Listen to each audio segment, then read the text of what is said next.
شركة المهندس منسي للصناعات الهندسية والتغليف الحديث تقدم لكم ماكينة تعبئة حبوب وحبيبات ومساحيق موديل ام توباك 902 ماركة المهندس منسي. الماكينة اللي قدامنا النهاردة بتعبي من 5 جرام إلى 100 جرام، بتعبي جميع أنواع الحبوب والحبيبات والمساحيق زي اللب السوداني، المكسرات، الشاي، التوابل والبهارات الغير مطحونة. ده شكل الرول.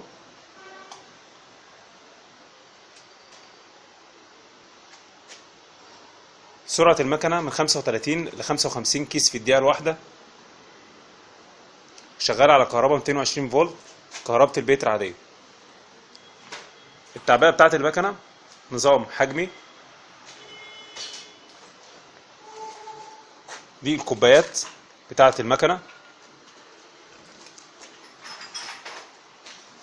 القدوس او تانك نحط فيه المواد من الاستانلس الغذائي غير قابل للصدأ. الماكينة مزودة باتنين فايبريشن. ده اول فايبريشن اللي هو عند الجرافطة او التيوب، بحيث انه المواد ما تلزقش هنا عند الجرافطة او تمسك في الجرافطة. في فايبريشن تاني هنا تحت القدوس اهو، ده بيساعد ان المواد تنزل من القدوس للجاروف ده للصينية بتاعة التعبئة.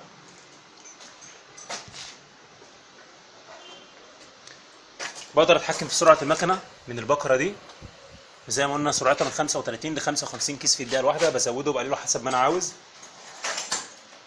هنا الفكين بتوع اللحام الرأسي اللي بيلحم الكيس من الظهر.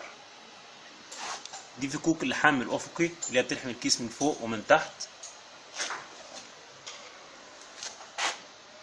هنبدأ نتعرف على الشاشة والكنترول بتاع المكنة.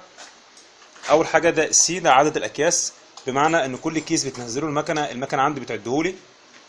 ال طول الكيس، وده بزوده وبقلله حسب ما أنا عاوز. اس ستوب، طبعا حالة المكنة دلوقتي واقفة. لما باجي أشغل المكنة الاس دي تديني سرعة المكنة. البي اللي هو الفوتو سيل أو العدسة الكهروضوئية اون، احنا مشغلينه بحيث إن المكنة تقرا أول الكيس واخر الكيس، بحيث ان اللحام يبقى من هنا لهنا، والسكينه تقطع برضو من هنا وهنا. لو الخامه عندي ساده بقوم موقف الفوتو سيل. المنيو هنا القايمه جواها 6 برامج خاصين بالتحكم بتاع المكنه. هنا جاج، ده بيشغل الزرار، ده الجاج ده بيشغل المكنه لحظي كده بالشكل دوت.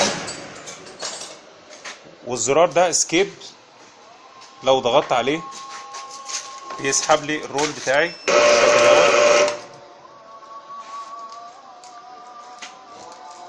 الزرار ده ستارت ستوب، تشغيل زيه زي الزرار ده بالظبط.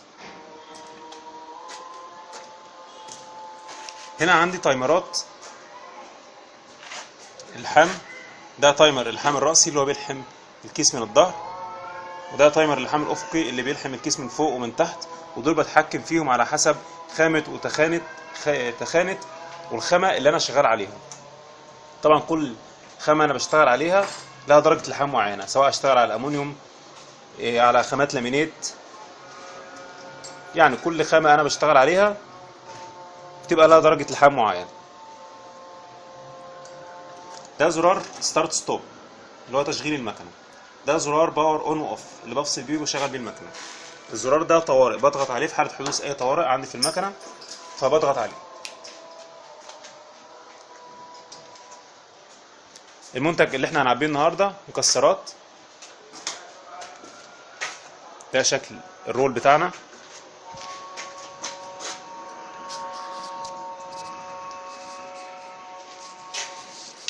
الدراع دوت مسؤول عن ان هو بيفتح الصينيه بتاعه المواد. كده الصينيه مقفوله، فمش هينزل مواد من هنا لجوه التيوب. لو انا رفعت الصينيه، بالشكل دوت كده الصينيه، لو رفعت الدراع كده الصينيه تبدا تلف معايا وتعبي المنتج اللي جواها لجوه التيوب. هنبدا نشغل المكنه، ننزل كيس او كيسين فاضيين، وبعد كده نشغل الصينيه بحيث ننزل المواد اللي جواها.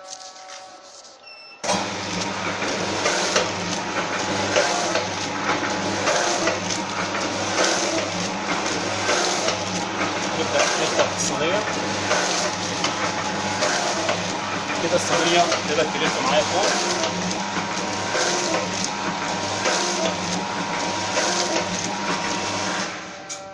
ده شكل الكيس اهو، شكل الكيس. لحام من الظهر ولحام من فوق ولحام من تحت. في شكل لاكيتس.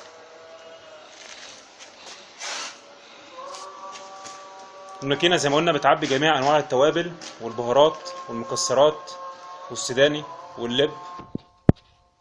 الماكينة موديل امتوباك 902 ماركة المهندس منسي، مقدمة لكم من شركة المهندس منسي للصناعات الهندسية والتغليف الحديث.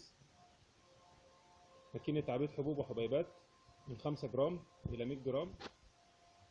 شرح المهندس محمد جد الله، فرع مدينة نصر، تحت إدارة وإشراف مهندس أحمد حسن، مدير فرع مدينة نصر.